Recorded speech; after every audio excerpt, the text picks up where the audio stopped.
Hey everybody, this is Dave from Growing the Home Garden. I'm over here in one of our little garden beds. It's just off of our back deck, showing you this plant, which is Lunaria. Some people call it money plant because when the seeds are produced, they create these little quarter-sized seed pods that turn white and kind of look like little silver dollars. But it's a cool plant. It's got some purple blooms that bloom in the spring. I've got it intermixed over here with hellebores, and my technique with hellebores is to intermix them to prevent deer from partaking of the plants that are around it, because deer don't like the hellebores. Over here is a heuchera, coral bells. I transplanted a few of those over there.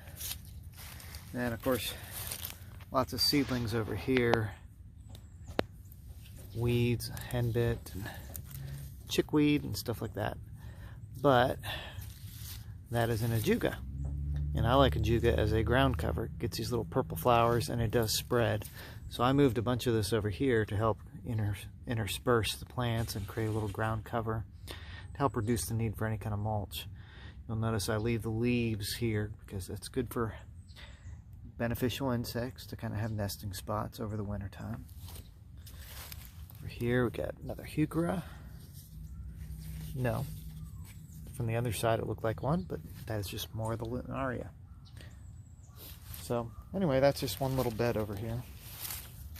Coming across on the other side, this is where our ugly looking crawl space door is. I need to get that painted one of these days.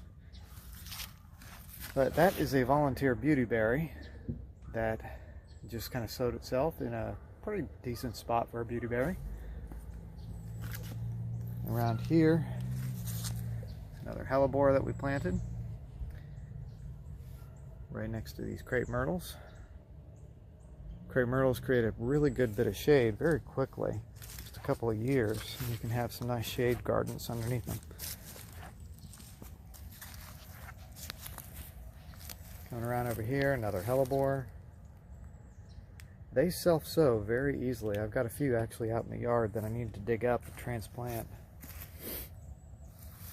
This was a viburnum that I had to cut back severely. It's still alive.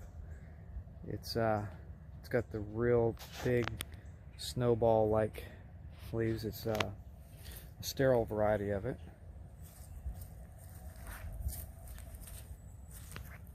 At one point I had a rose bush there, which you can still see it's there, but it is not in the greatest of shape and it needs transplanted somewhere else.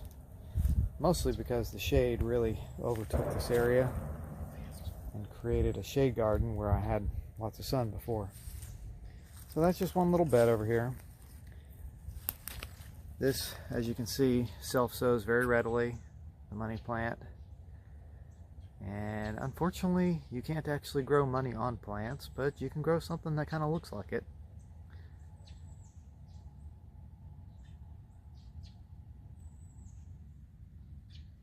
I want to talk for a second about a plant that I absolutely hate at this point. I hate to say that about any plant, but this is Sweet Autumn Clematis, and a lot of people love it. In fact, I loved it for a while.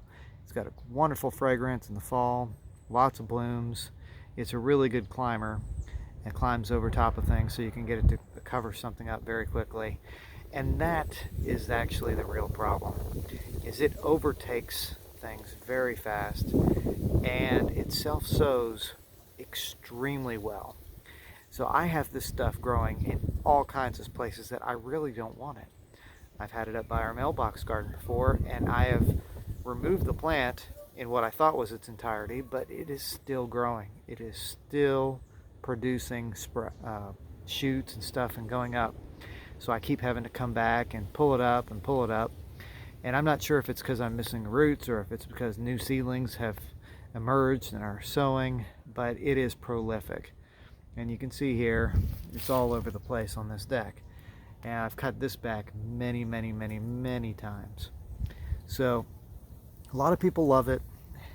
It is actually an invasive plant in Tennessee. You can see it growing in fields and farms and roadsides and all kinds of places. It is highly not recommended by this gardener. even though it's great. There's lots of better choices for clematis if you want to put one in your garden. They're great plants. They're beautiful. But Sweet Autumn Clematis is one that I think you really need to try to avoid.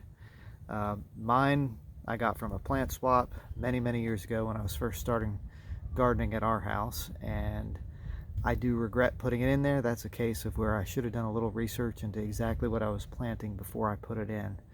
And of course, now I know. And it's on one of those lists, invasive pest plant lists here in the state of Tennessee. So try for something else. Come up with a different solution. If you go for, there's lots of different plants, like cross vines would be a good choice. Passion flower you could put in. There's lots of different options that you can do out here that are much better choices than Sweet Autumn Clematis, that are going to be less invasive and can be just as ornamental if used in the right way. So anyway, that's Dave from Growing the Home Garden. Avoid Sweet Autumn Clematis if at all possible, which it is, unless it decides it just wants to take over your yard like it is mine. So thanks for watching. Have a great day.